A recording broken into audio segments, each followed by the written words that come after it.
welcome to Conversations from Stritch. Today is February 22nd. I'm Dr. David Livingston, president of Lewis University, and I'm joined by Dr. Christopher Sint, our provost.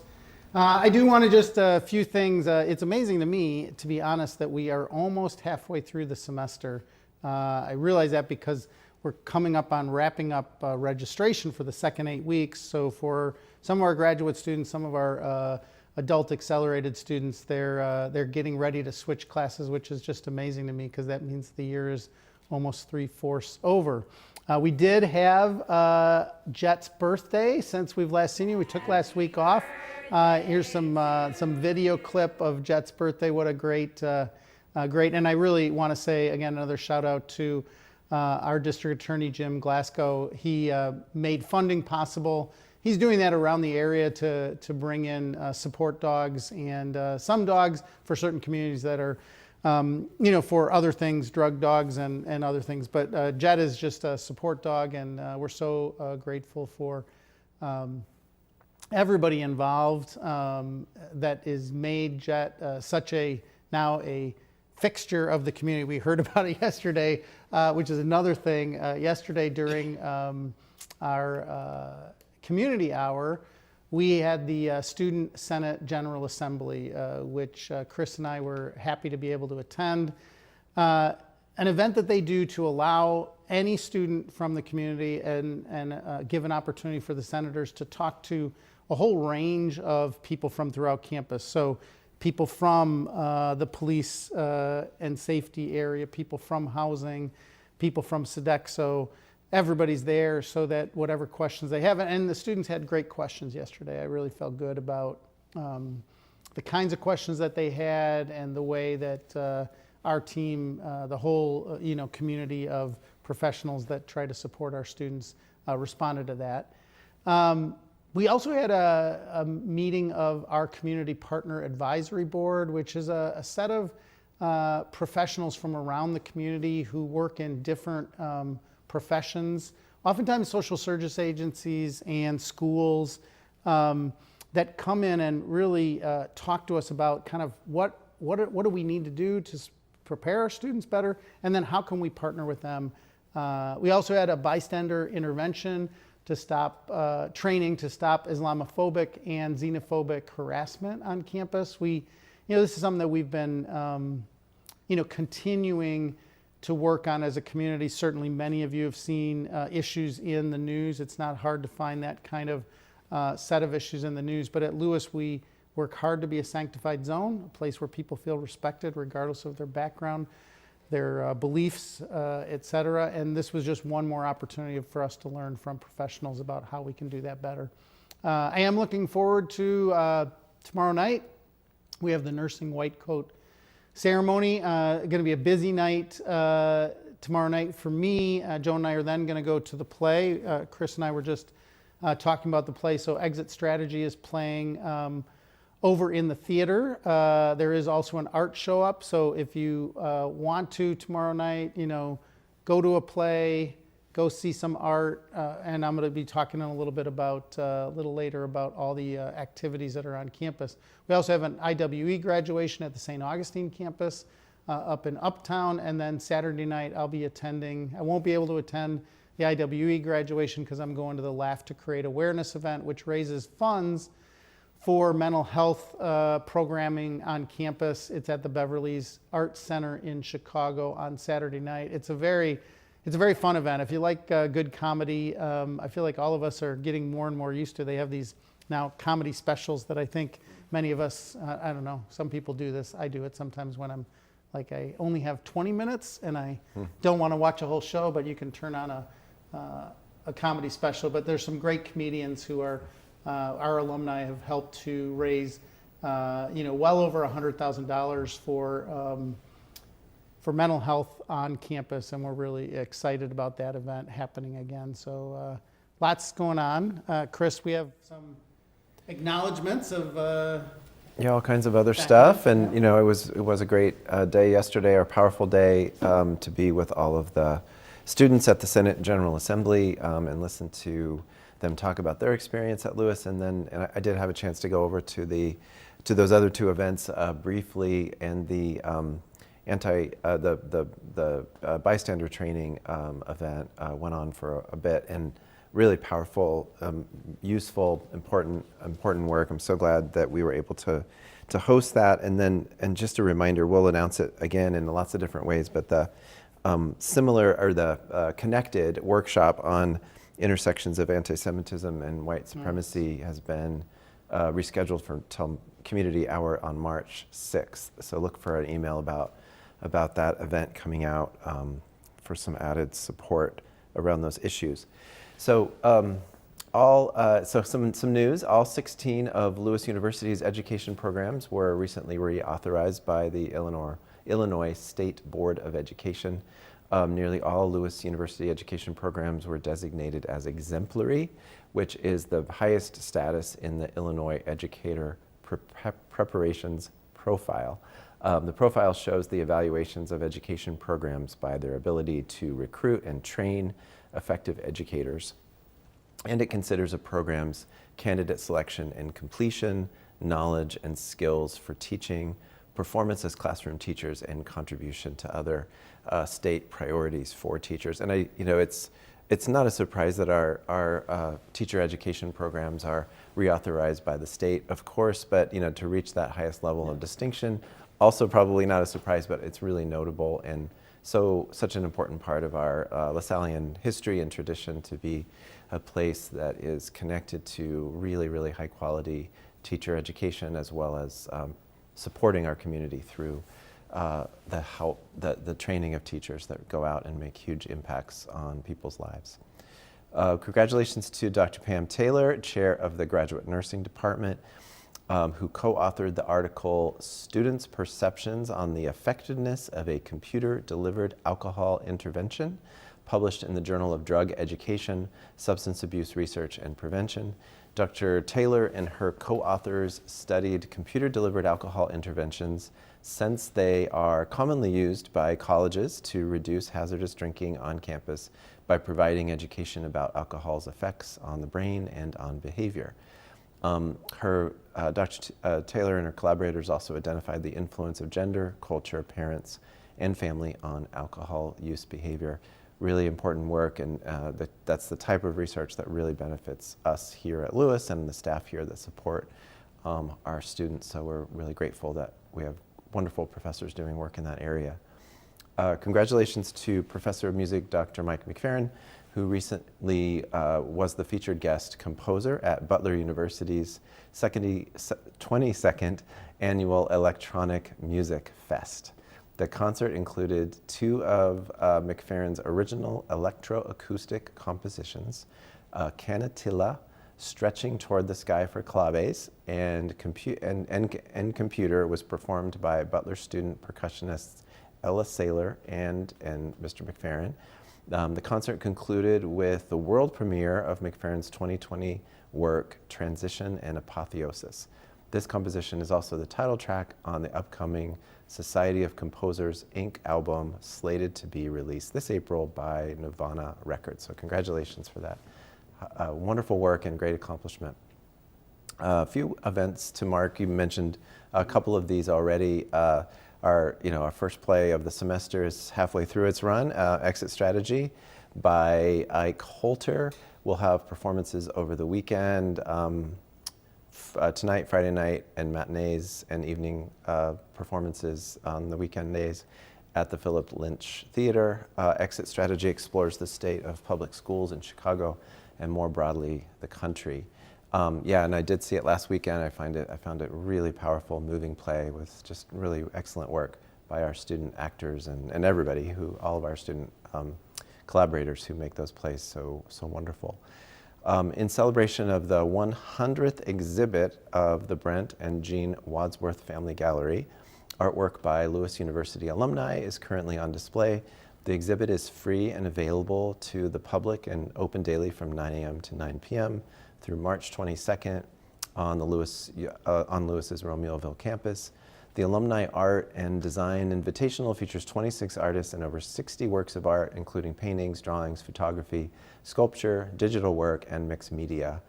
And the show will come to a close with a College of Humanities, Fine Arts, and Communications fundraiser called COFAC Kickback on March 22nd.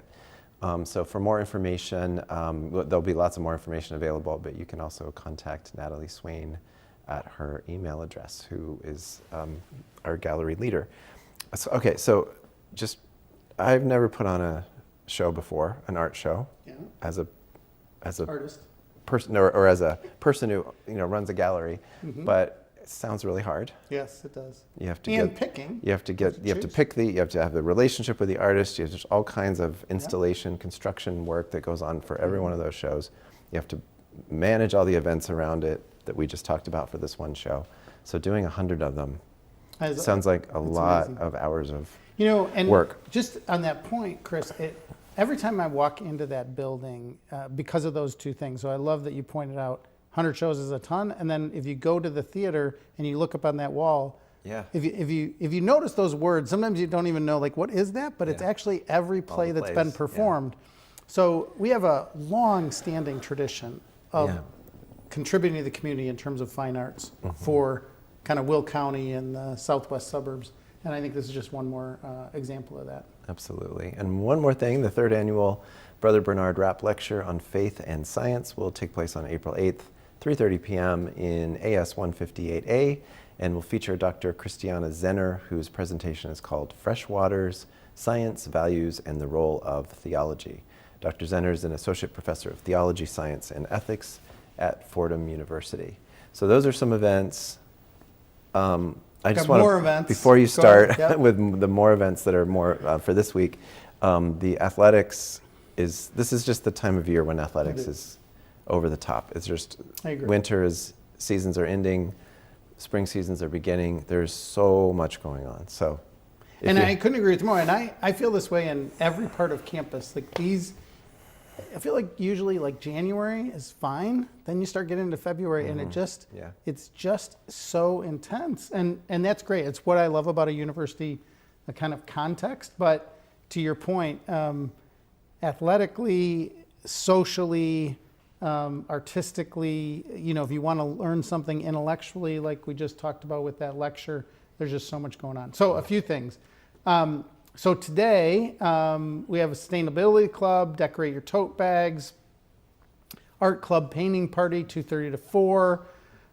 We also tonight, I guess I'll probably do 3 things tonight because I'll probably stop by the men's basketball game. So we have men's and women's basketball tonight hosting Rockhurst. I do want to say that the women are tied for first in the GLVC.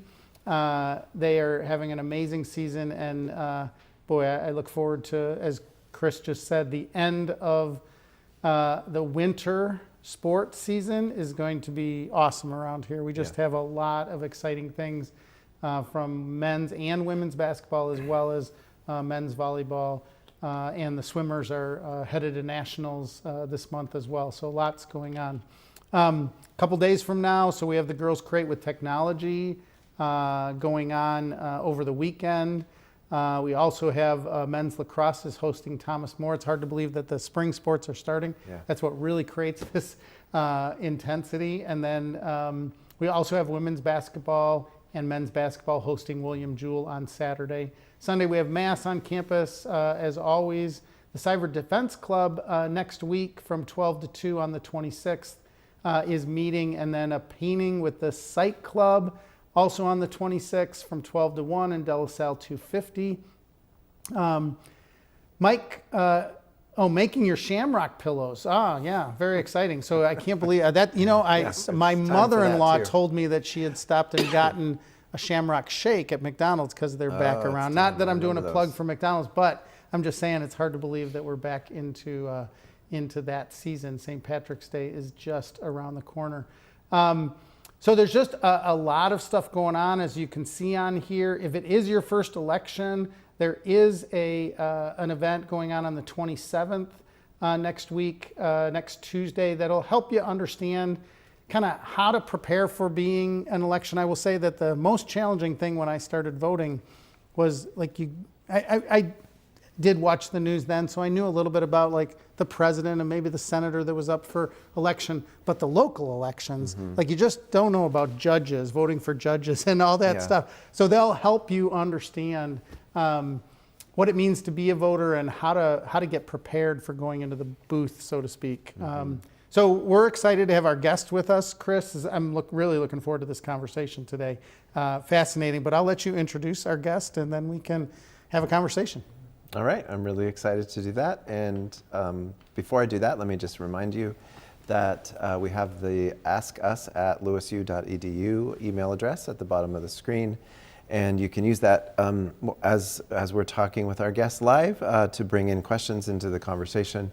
Also, if you're watching this on a recorded version of this on YouTube, you can also use it to send out a question about anything you are thinking about, anything you hear on the show, or anything specifically for our guest, and we can just shoot it over to him for an email response later. So I'm really pleased to welcome Mardy Philippian to the show. He is an associate professor of English Studies and director of the Literature and Language Concentration at Lewis. His work has appeared in Literature and Film Quarterly, Film Criticism, Prose Studies, Early Modern Culture, and the edited collection called Recovering Disability in Early Modern England.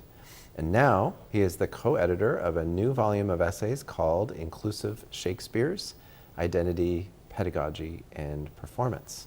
So Mardy, welcome. Yeah, oh, great to be here. Thanks for having me. So glad you're here. And so I mentioned the title of this book. I thought we might put it on the screen, but we have copies of it here, so we can just show it. Shameless But plug. there it is, There you this go. wonderful, beautiful new book, Inclusive Shakespeares. And I guess the first thing, and when I was reading your biography, also just now, there's some other titles in there that show that you have a kind of interest in inclusivity and in its relationship to disability. Right. Perhaps is one way of saying it. So I'm just wondering, the first question is just sort of tell us about what was the impetus behind this book, I guess is the question.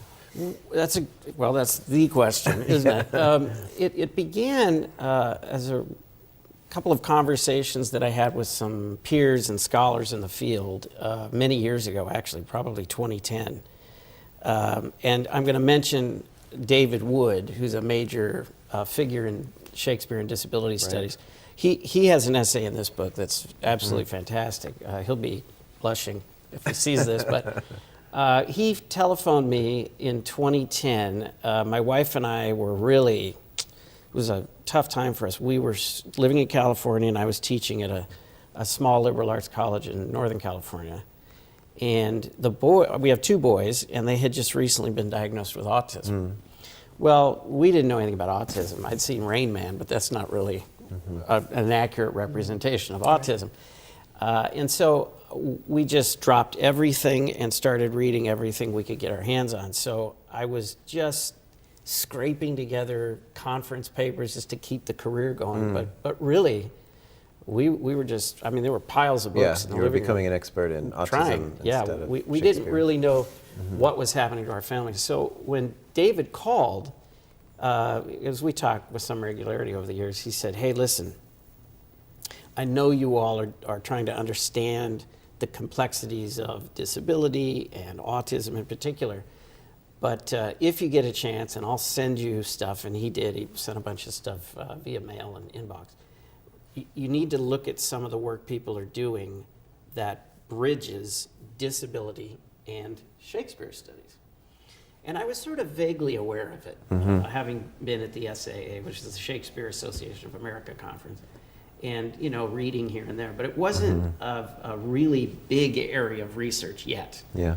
And then there was an issue on Shakespeare and disability that appeared in Disability Studies Quarterly, and he referred me to that, so I read through that, and only slowly did I realize, wait a minute, there's like a confluence of subject matter happening here.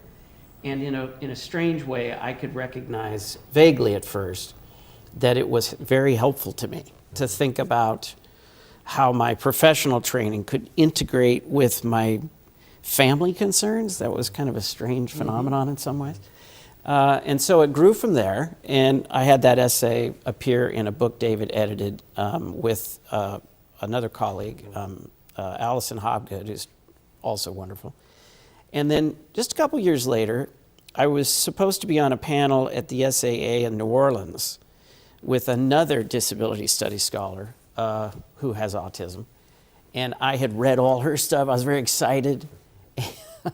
And this was in the spring of 2017. And the night before I was going to fly down there, Delta canceled 3,000 flights or something. And there was no way I could get there. And so half of the panel didn't show, and I was so disappointed. But the next year, we were on a panel again, and you don't know how these things are going to happen. It just happens, you know. And I walked into the room, and she was, you know, already at the table, and it was all abuzz with people who know each other. And I had never met her. So I sat down next to her, and I said, I was kind of getting organized. And Sonia said, "Hi, Marty. We've been corresponding via email," but I didn't even know what she looked like, you know. So we started talking, and she said, "We should do a book." And I said, "That would be great." And she's a much more well-established scholar. She's got books from with Oxford and Indiana University, and I said, "Yeah, let me go home, and I have a lot of notes about this. I have some ideas." And then we'll do this fancy thing called Zoom, and we'll talk about a book idea. So can I Yeah. pause you there for a Yeah. second and just because some of the people in our audience maybe don't completely understand the difference between being I guess what I call a writer of whether it's an article or a manuscript, and an Okay. editor. Yeah, yeah, So could you because you're pushing them together, like Yes. you're assuming that, you know, and I'm not, that people know that, because you and Sonia are two of the three editors on this volume. That's right. And being an editor is one type of thing that scholars do. Very common. Very common. Yeah. And then there's the writing of a monograph or an article for an edited collection. That's right. And Or I'd a love journal issue. right. Right. So I'd Yeah. love you to talk about maybe the distinction, because you've done both. You've written things Yeah. for publication, and then you've edited things. So maybe you could talk about the distinction, and then at some point, and maybe in the midst of this, the other thing that I think some of our students might find valuable is this set of relationships. Oh, So yeah. what's really interesting to me is Yeah. people get into these relatively narrow bands of study, and then they have this group of 35 people that are really Yeah. interested globally around Right. this issue, and then they tend to work together. That's and then right. eventually you can call somebody and say, "Will you write an article in my, That's and that, right. and there, Which and, we did here. Yeah, you know. right. Yeah. So could you Yeah. talk about that whole, Yeah. some of that? Yeah, it is funny, the relationships. You know, you end up at a conference and you're like, oh, it's the usual suspects in Right, here, right. you know. But Sometimes you met those people in grad school, or you met that. well, that's the case with David. So with there David are, Wood. yeah. We met in graduate school and just stayed friends. You know, we visit them. He teaches at Northern Michigan, and we go up there and Right. trout fish and whatever. But yeah, so when you write an article for a journal, peer-reviewed journal, or an edited collection like this, that's a very kind of solitary process. And you are doing the research, and depending on the nature of the article you're trying to write, you might get into primary research, which involves interviews and surveys and observations, but mostly you're dealing with secondary sources, scholarship. And your own kind of ability to read and parse poetry in the case of Shakespeare. When you edit a book, you are offering, you're starting the way I just described, and then you're offering, the introduction to your co-editors, in this case anyway, and then they read it and comment. And so you're working to create some sort of, integrated set of ideas that follows a clear narrative that explains to readers what's going on in the pages to follow.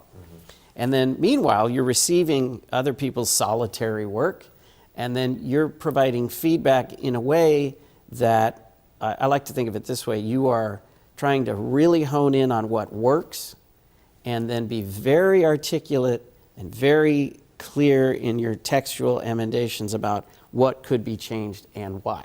So it's, in some ways, this is more labor intensive because you didn't construct those arguments. And it's social. And it's and very it's a little social. Managerial. It's if I could also, say. yeah. And it can be like herding cats. It Any can- editing work that I've done Yeah. and these are your colleagues. I'm not trying to That's call your right. colleagues No, no. cats, but what I'm trying to say is Cool they cats, don't yeah. they don't always get back to you in a timely way. No, they don't. That's my experience of yeah, editing. no, That is so true. no, but you know that they're working. Yeah, and they care about it. and they they'll care get about back it. to That's you. right. And the better you know somebody, the easier it is to kind of navigate that stuff. Some of these folks I didn't know personally, and only know really through this editing process. But they were very responsive. Most people were right on the deadline. Yeah. A couple people couldn't make it, but they wrote to let us know, so that's fine. Yeah. And then we, talked about an extension. So there's one essay in here that, when we read it the first time, I liked it more than my co-editors. And so they said, well, I don't know about this one, And I said, well, okay, it's 2-1. I guess that's what we're doing. And then about 2 weeks later, I sat down to write the authors of that a note saying, thank you, but we had some issues with this. And then I thought, no. So I wrote back to my co-editors and said, listen, let's get on Zoom. I got to talk through this with you. This is better than I think we realize it is collectively. So let me just work with them for about a month, maybe 6 weeks, and we'll get it done. I think it's going to be very good. So that's what I did, and they were very responsive and very quick, and they took everything that I offered them, and they wrote a fantastic essay, and it's in there. Right. So And that's partly, I guess that's why I say there's a management piece to that. there is right? a management piece, yeah. Because that's what editors do. If it's a book editor, if Oxford's trying to, and it's a monograph, Yep. that editor is still saying, if you want us to publish this, you need to do this, this, and this. That's right. People think, I think sometimes that a writer can just write whatever they want, No. but in fact, No, and you have to kind of, you're always working with an audience, right? I guess You maybe are. that's it. You're always You working are. with an audience. Multiple audiences, because there's the editors. Yep. And then you might have people in the profession you farm something out to because you want some feedback. And then you're imagining the readership because you know some of those people, you're in the field together. And I tell students this all the time, even students who are not taking Shakespeare with me, but they're taking college writing, for example. Listen, just because somebody got into print doesn't mean that they didn't go through all the steps that you're going through right now. This is how it works. So if you do a draft and then we do some peer review and then I give you feedback and then you revise the draft and then maybe we do it 2 or 3 times to get it up to snuff. That's how writing works. It's an iterative process. It's labor intensive. And the only way to improve a piece of writing is to kind of keep at it. So can we get back to what it's about? Yes. So I loved how you described Yeah. how the editing, the collaborative editing Right. involves the 3 of you, in this case, coming together and introducing the volume to the audience so that they can understand. So just maybe explain, you mentioned that it was mildly counterintuitive to you when you first started to pair That's right. Shakespeare studies with disability.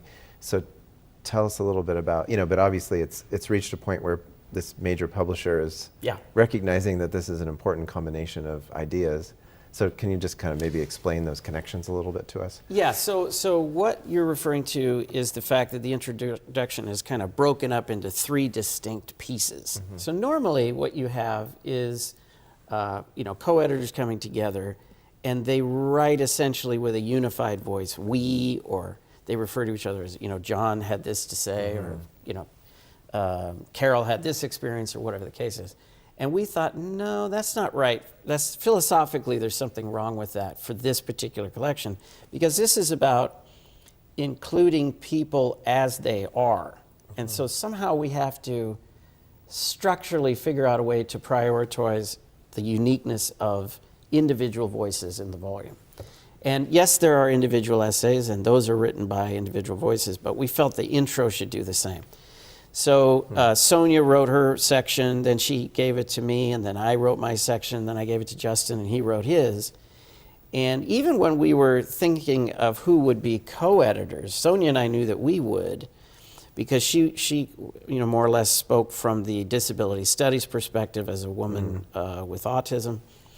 And I spoke from the kind of socioeconomic perspective as a first-generation college student. whose father is a retired butcher and mother is a retired waitress, strong work ethic, but didn't have the opportunities that they gave to me. And so we had another co-editor, but it didn't quite fit because we couldn't figure out, okay, what do you sort of represent that is different from who we are? And he saw it first, and he said, you know what, I don't think this is a good fit. And we were like, well, so he contributed essay, and Sonia called one of her former students, actually, who graduated. He did his PhD work at Emory. I mean, this is a tremendous school, right? Yeah. And well-trained. He's got a tenure-track position at Clark College in Massachusetts. And he jumped on it, and he's African-American, and so he kind of has the black Anglo-American perspective in the volume, in the introduction, that is, and it just really came together nicely. And then we sent it off thinking the editors are going to say, hey, whatever that is, it's nifty, but listen, can you do it the way we expect you to do it? And they did not say that. In fact, they were quite pleased with the way that we chose to do it, and they said, who knows, maybe this will be something new. That's cool. And can I ask just to follow up on that? So the Inclusive Shakespeare, so this is about how identity impacts both the way one teaches, the way one performs, the way one reads Shakespeare. That's right. And views. So and the views that one has. But is it also, because I haven't read these essays, but I look forward to reading some of them. I don't know if I'll get to all of them. But I'm interested in whether there's also a sense of, we didn't invent identities in like the late 20th century, like some people I think we did. Right. In fact, during Shakespeare's time, there were multiple identities. That's right.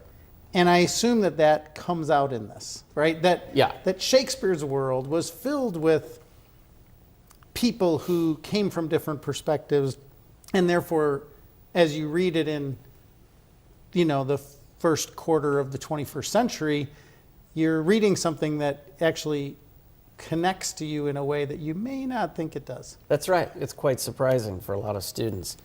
I wouldn't say it's surprising for people who are in Shakespeare studies, because they're sort of steeped in this idea that the plays are, they're very full, but they are also, there are these sort of gaps. Emma Smith, who's a famous Shakespearean, describes things that go unexplained but allow us to get in there and kind of fiddle around with performance and imagine stage directions and and maybe an assignment that invites students to fill in the so-called gaps. This is one of the characteristics that sets the plays kind of apart from a lot of dramatic writing over the centuries. And there, you are absolutely correct that modern readers who come to Shakespeare maybe for the first time, or for the first time in a serious way, suddenly realize, oh my goodness, there's all this gender identity discussion in multiple plays, and fluidity, and I had no idea it was so sophisticated, and it sounds like the way that we talk about matters today. Class, of course, is very much part of things in nearly every play. Race, of course, in several plays, Titus Andronicus, Othello, famously, The Tempest, etc. So, no, I think as Jan Kott said in the would have been the '60s, Shakespeare, a contemporary. That there's this idea that young readers coming to the text for the first time maybe need to get a hold of, and there are some frameworks in the plays that can help students work through questions about gender identity, race, class, ability or disability. And so that's where a book like this tries to kind of offer an ethical intervention into the field and say, whether you're a teacher or a practitioner, actor, director, this kind of thing, or you might be a stage manager, or you might run the theater, you have to think about sight lines for the blind, sight lines for the deaf, not for the blind, but for the deaf. And then sometimes there are hearing devices that people can use.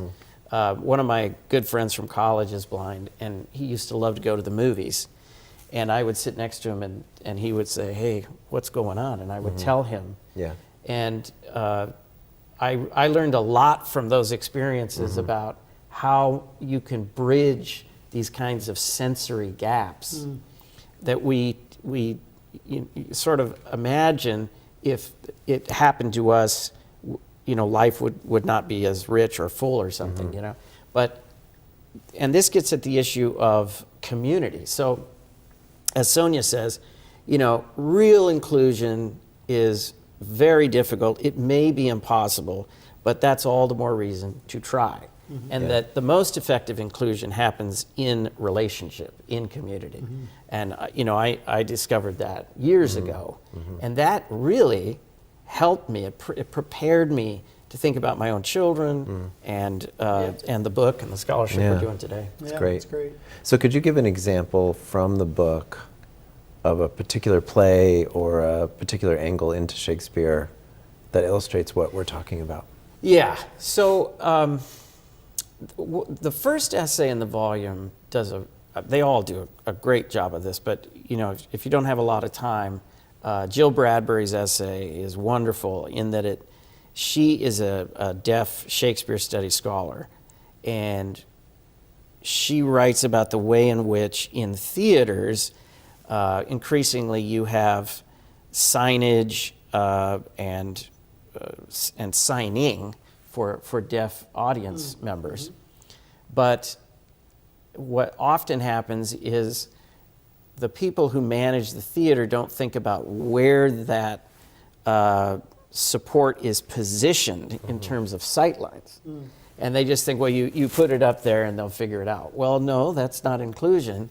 That's kind of a gesture toward inclusion. It's kind of a clumsy gesture toward inclusion. Right. And so she describes ways in which theaters could be kind of redesigned subtly, not demolish and rebuild, but let's think about where people are going to be seated. Maybe when you talk to them on the phone, you invite them, do you have any disabilities that we should be aware of? Because we might want to sit you here so that you can take most advantage of the kinds of tools and supports we have in place. Right. That's cool.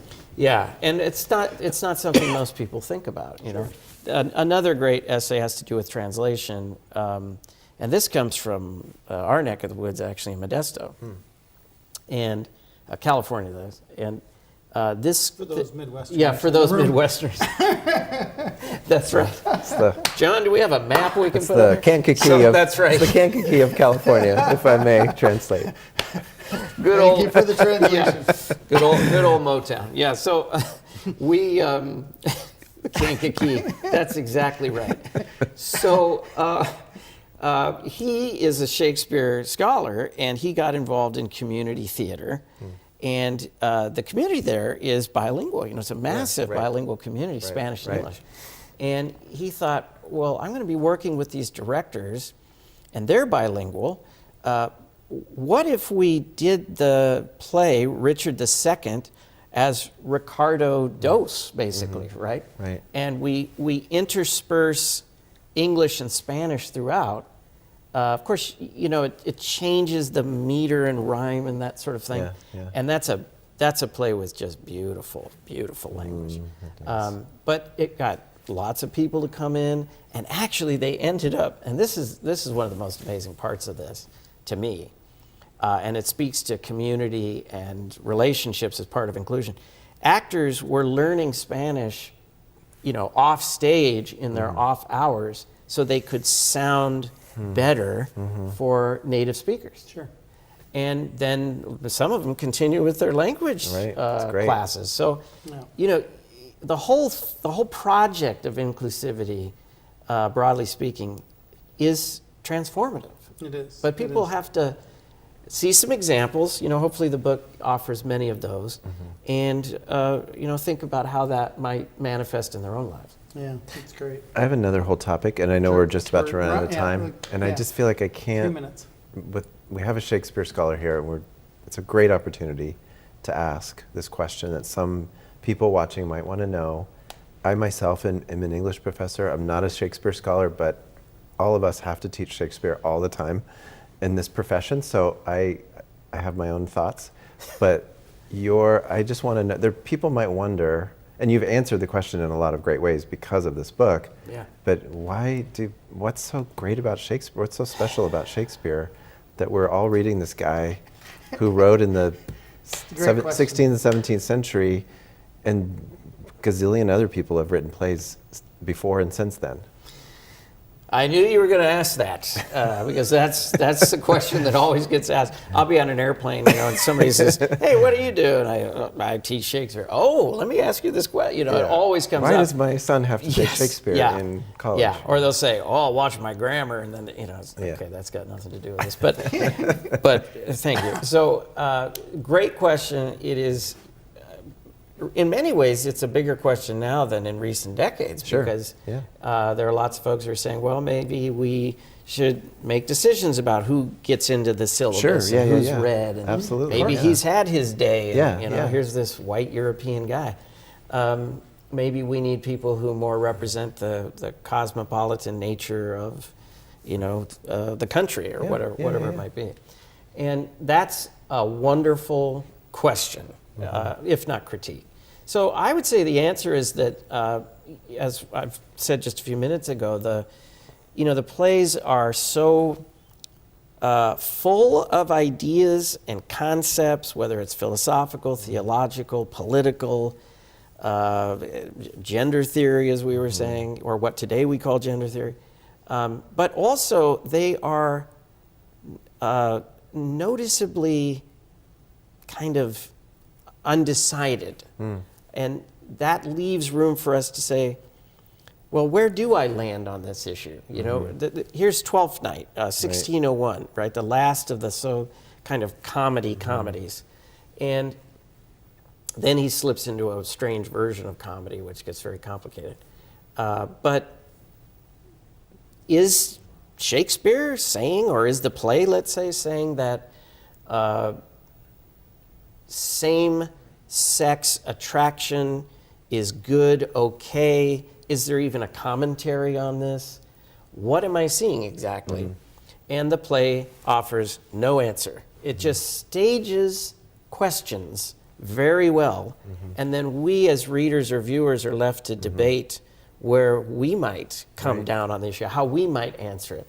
And what does it mean to not take a position? What does it mean to just be able to frame the question very well and then sit back and think for a while and listen to other people, how they might answer it? I mean, for me, and I've said this to students for years, I was never going to be a great math student for lots of reasons, but one of the reasons was I was not drawn to the exacting nature of the answers that you arrive at.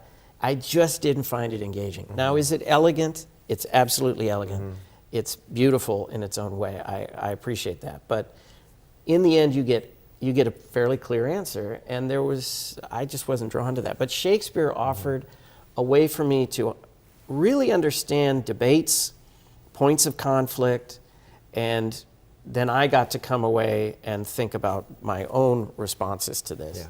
And it never ends. So no matter how many times I've read Hamlet or Richard II or whatever the play might be, Twelfth Night, I still get to kind of re-encounter those questions. I'm older now. My culture has changed. And so the way that I respond is dynamic all over again. Yeah. Well, I want to thank Dr. Mardy Philippian. Just such a rich conversation. Thank you so much Well, thanks for having me. Thank you so much. Really, it's been amazing. Great. So unfortunately, we have to wrap things up. So I want to thank everybody for joining us today.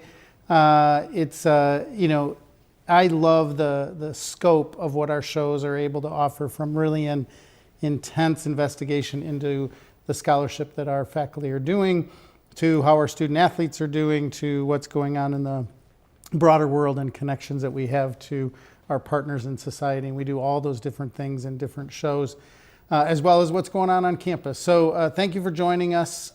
Before I go, just want to say on behalf of Lewis University and myself, happy retirement to our honoree doctoral candidate.